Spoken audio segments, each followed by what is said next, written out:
जितनी बार कहोगे राधा राधा तुम्हारे पाप नष्ट होंगे, तुम्हारा हृदय पवित्र होगा। या जो नाम प्रिय हो सो नाम जप करे। जी। मनोज भाटी जी। राधा राधा। गुरुदेव आपके चरणों में कोटि कोटि प्रणाम। गुरुदेव मेरा प्रश्न है कि मैंने कुछ समय से श्रीमद् भगवत गीता जी का स्वाध्याय करना शुरू किया है। भगवत गीता के तीसरे अध्याय में कर्म योग। नाम कितना जपते हैं आप? किसका प्रश्न है? नाम जप करते हैं? हाँ, तभी समझ पाएंगे। क्योंकि अगर बुद्धि का मार्जन नहीं हुआ नाम के द्वारा, भजन के द्वारा, मंत्र के द्वारा, तो गीता भगवत वाणी है, केवल अर्थ पढ़ने से समझ में नहीं आएगी। जब तक बुद्धि में भागवतिक प्रकाश नहीं होगा तब तक गीता जी समझ में नहीं। आजकल कोई भी गीता की टीका कर रहा है, गीता ऐसे नहीं। दो चीजों में समझना चाह रहे हैं, कर्म योग और कृष्ण भावना भावित कर्म योग, इन दोनों में समझ रहे हैं महाराज। कर्म और कर्मयोग ये अंतर हो गया। कर्मयोग और कृष्ण भावना भावित तो एक ही बात है। बिना कृष्ण भावना से भावित हुए कर्मयोग होता ही नहीं है, उसी को कर्मयोग कहते हैं। कर्म और कर्मयोग, इसीलिए कह रहे हैं भजन करो तब समझ में आएगा। आप हमारे यहाँ समझ रहे हो, आपके प्रश्न में जो त्रुटि है, कर्म और कर्मयोग इसमें अंतर है। श्री कृष्ण भावित कर्म और कर्मयोग में कोई अंतर नहीं है, एक ही बात है। संपूर्ण प्राणियों को भगवान का स्वरूप समझ करके निष्काम भाव से जो भी हमारे शरीर में बल है, जो सामग्री है, उसको सेवा में लगा देना।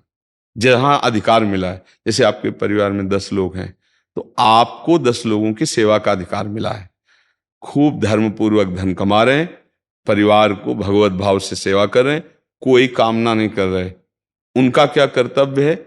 हमको इससे नाराज नहीं होना, हमको अपने कर्तव्य का पालन करना है, बिल्कुल कोई कामना नहीं।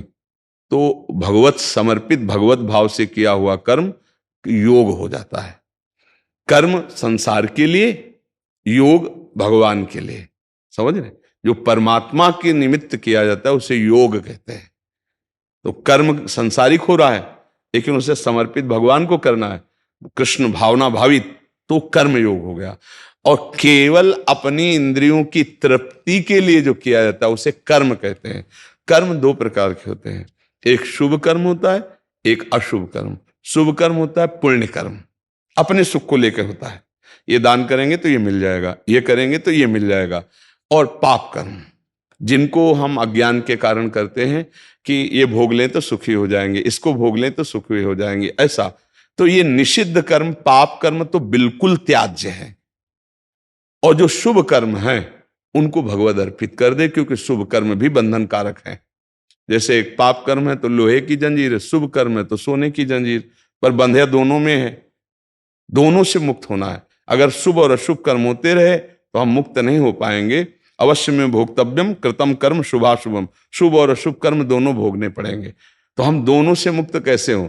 निषिद्ध कर्म तो करना नहीं, और जो शुभ कर्म कर रहे हैं, शास्त्र सम्मत कर्म कर रहे हैं, उनको भगवान को अर्पित कर देते हैं। वो जगत भगवत स्वरूप है। ऐसी भावना से हम, जो परिवार है, जो समुदाय है, जहां मुझे जो व्यक्ति मिलता है, तो वाणी के द्वारा, शरीर के द्वारा, मन के द्वारा हम उसे सुख पहुंचाने की चेष्टा करते हैं। ये कर्म योग हो गया, ये भगवत प्राप्ति कराने में समर्थ है। आप समझ पाए?